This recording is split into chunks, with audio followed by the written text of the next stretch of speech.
تعالوا احكي لكم عملت ايه عشان اعدي امتحان الليد جرين اسوشيت اخيرا وبعد طول انتظار. انا عايزه اعترف لكم الاول ان انا فعلا كنت خايفه ادخل الامتحان، كنت خايفه ادخل الامتحان مش عشان انا مش كواليفايد انف، ولكن كان عندي رهبه من دخول الامتحان. يعني سبحان الله مهما كبرنا برضو بقى عندنا مشكله من جو ان في امتحان وان انت ستريسد ولازم تحفظ حاجات ولازم تسترجع حاجات ذاكرتها قبل كده.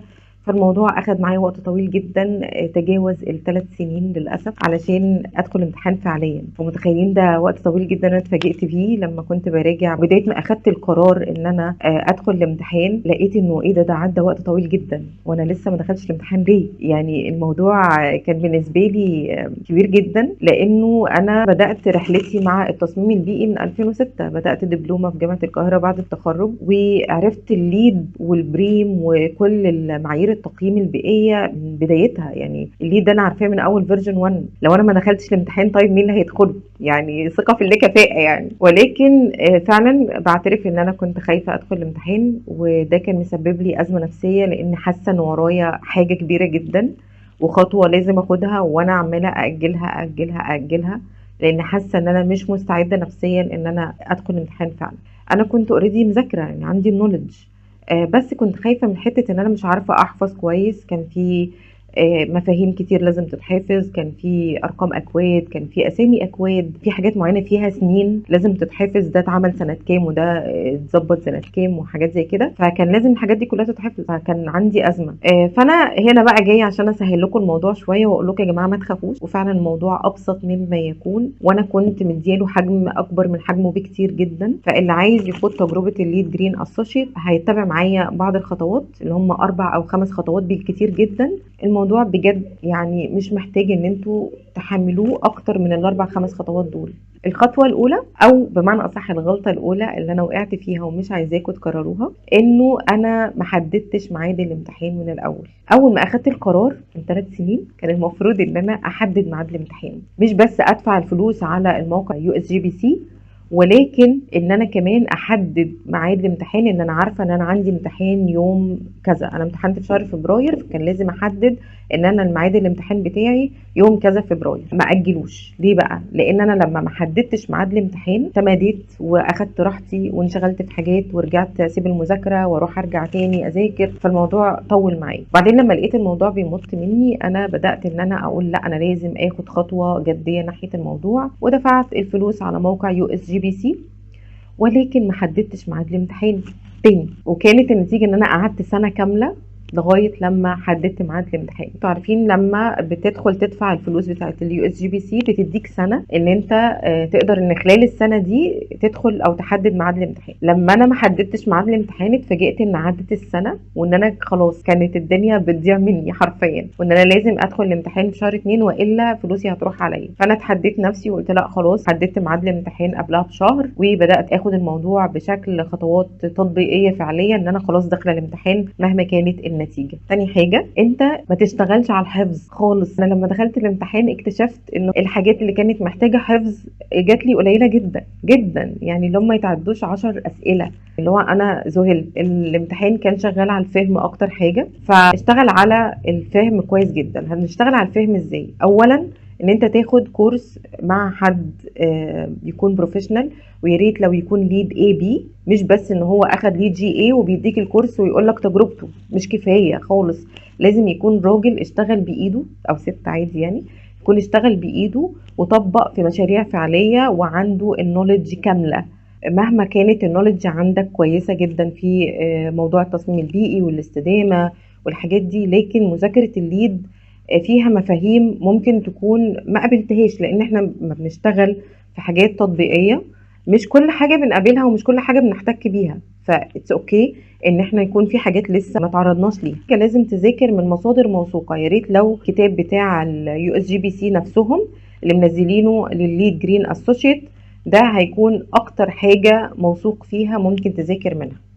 طيب عشان احنا طبعا لغتنا الاولى عربي، ولو انت مش حابب ان انت تذاكر بالانجلش بس، ففي كورسات بالعربي ساعدتني جدا وتقدر ان انت تستفيد بيها. سيب لكم اللينك في الديسكريبشن. الكورس ده فعلا افادني جدا جدا في اني الحاجات اللي انا ما كنتش احتكيت بيها قبل كده اتعرف عليها وابتدي افهمها هي يعني ايه بالظبط وازاي استخدمها وامتى استخدمها. اللي فادني بقى في الكورس ده ان اللي بيقدم الكورس حد بروفيشنال، هو اصلا ليد اي بي وبيشتغل شغل على الطبيعه في بروجكتس على المشاريع المستدامه وبيطبق المعايير بتاعه الليد.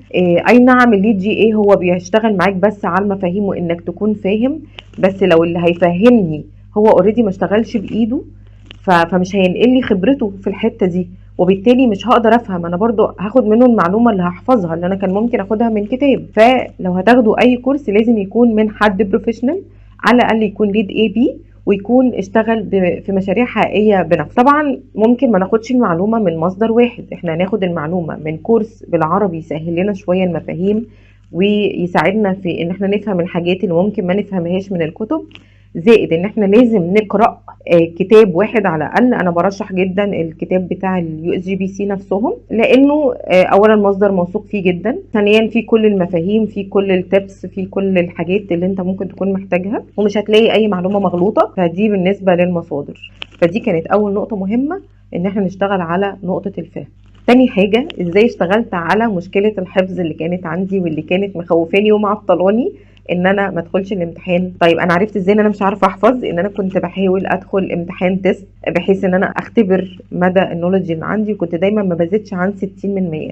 طبعا احنا عارفين انه عشان تنجح في الامتحان لازم تجيب 85 من 100، ده يعني معدل كبير جدا ان اي حد يحققه. انا لازم بيني وبين نفسي اكون جايبه 90 عشان في الامتحان لو جبت 85 ابقى ناجحه، مش هينفع اقل عن كده. فكنت دايما بختبر نفسي وكنت بلاقي ان مستواي ما بيزيدش عن 60%، فده كان عامل لي ازعاج. فبدات اعمل ايه؟ نزلت امتحانات من كل الدنيا، حط لكم المصادر كلها في الديسكريبشن بوكس. طيب انا دلوقتي كنت بحل الامتحان، كنت بغلط في بعض الاسئله، فكنت مش بذاكر الاسئله اللي انا عديتها او اللي انا حليتها صح، انا كنت بذاكر الاسئله اللي انا غلطت فيها. ليه بقى؟ لان الواحد دايما بيتعلم من اخطائه. الغلطه اللي انت وقعت فيها دلوقتي اكيد خلاص هتتحط في دماغك وهتتحفر في ذاكرتك، وعمرك ما انت هتغلط في نفس السؤال مرتين. دي خدوها كده قاعده وعن تجربه. فانا كنت بلم الاسئله اللي انا كنت بغلط فيها واذاكرها، وبعدين ادخل اخد نفس التست تاني، وهكذا لغايه لما اخرج من التست وانا راضيه عن مستواي وان انا جايبه سكور كويس يحسسني بالثقه معلوماتي ان انا خلاص نقاط الضعف بتاعتي اشتغلت عليها كفايه. فهنا نحل اسئله كتير كتير كتير من اسلوب، لان انا هقول لكم في الاخر ان الامتحان كان مفاجاه وكان شكله عامل ازاي.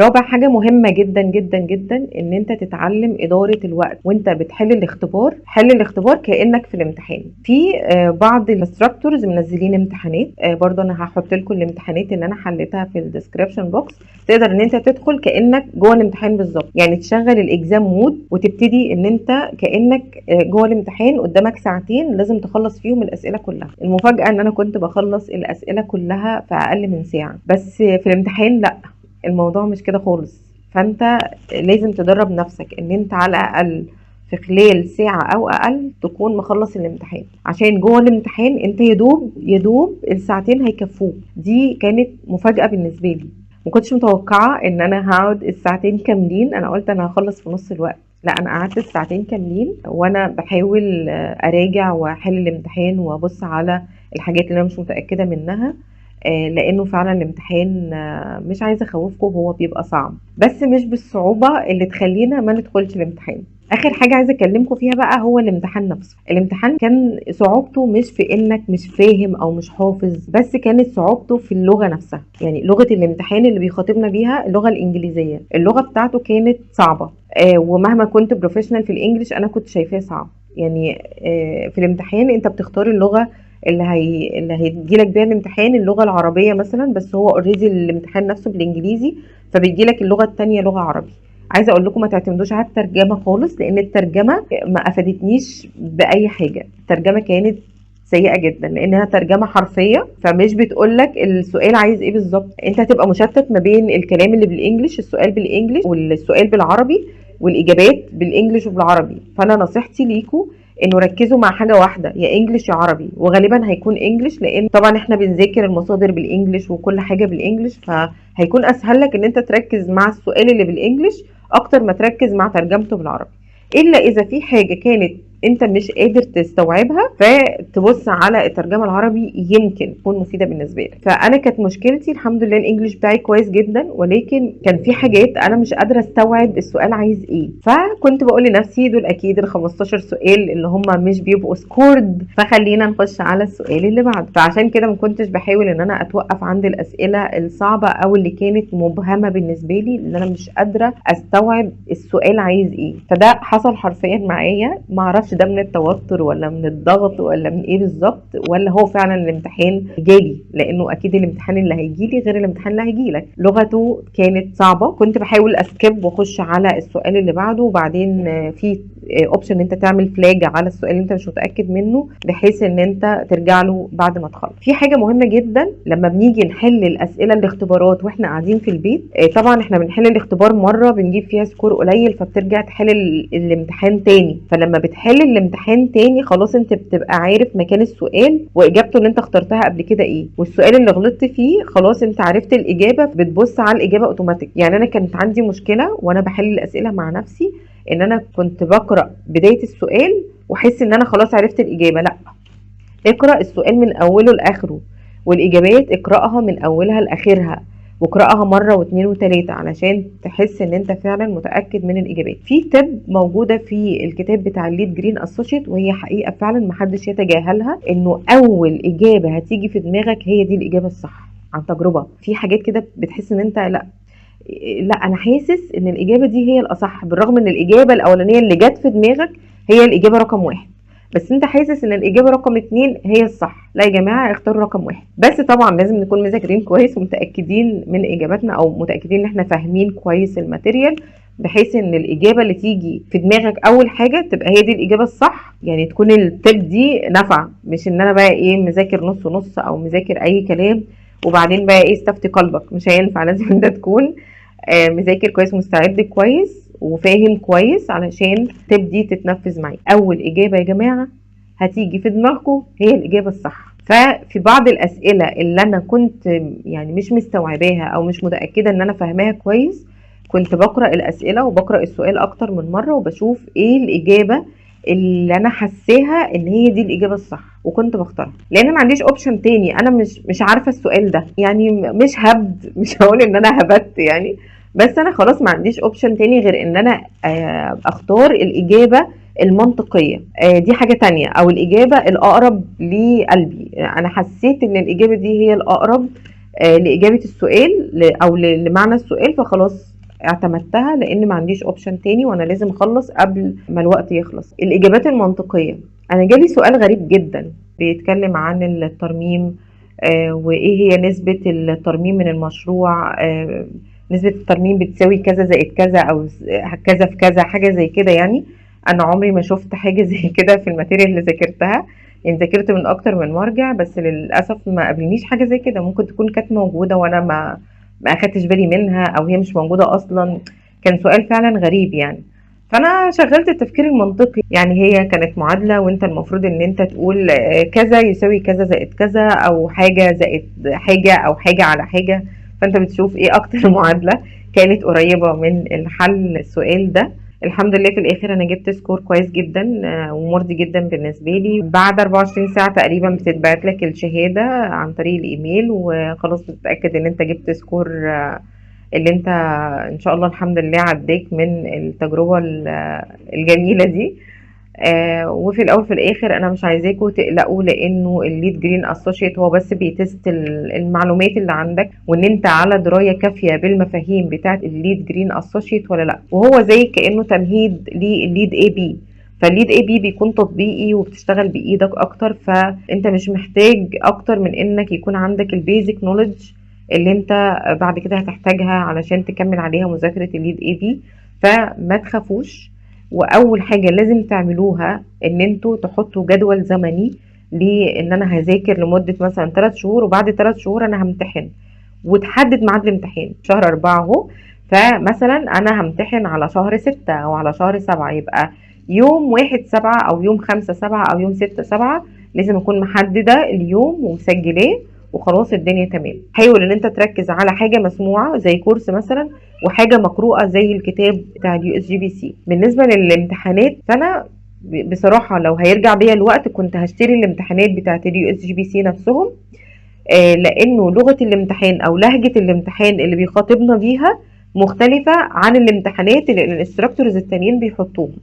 طبعا المدربين بيبقوا مراجعين الاسئلة وجايبين اسئلة اكيد من مراجع موثوقة، واكيد من حاجات ليها علاقة باليو اس جي بي سي. انا مش بقلل من الامتحانات بتاعتهم، ولكن الامتحان لما بيكون محطوط يعني شخص طبعا بروفيشنال وكل حاجة، غير لما يكون محطوط من جهة الامتحان نفسها، بحيث ان انا ابقى متأكدة ان هم حاطين الاسئلة بنفس اللهجة بتاعة الامتحان او بنفس الاسلوب بتاع الامتحان. فلو تقدروا ان انتوا تشتروا الاسئله بتاعه اليو اس جي بي سي يا ريت تعملوا كده. هي غاليه شويه بس ايه يعني هتكون يعني اقرب حاجه لطريقه الامتحان نفسه. تمام. غير كده في اسئله تانية من انستراكتورز تانيين، وفي حاجات موجوده اونلاين تقدروا تستفيدوا بيها لمده شهر مثلا مجانا، زي الامتحانات اللي موجوده على كويزلت. فانا الحمد لله لقيت كذا مرجع ان انا بيراجع معايا، يعني ممكن ان انت تذاكر منه وانت قاعد بالليل قبل ما تنام على الموبايل، بدل ما تقعد تتفرج على اي فيديو ملوش لازمه. ممكن نقعد نذاكر على ابلكيشن زي كويزلت مثلا، وتقدر ان انت تذاكر او تحل امتحان. بيديك شهر مجانا، وبعد كده لو انت حسيت ان انت محتاج تشترك فتقدر تعمل كده. وفي النهايه بتمنى لكم جميعا التوفيق، وان شاء الله تشاركوني بقى ان انتوا دخلتوا الامتحان وعديتوا بيه. هسيب لكم كل المراجع في الديسكريبشن، وبالتوفيق للجميع.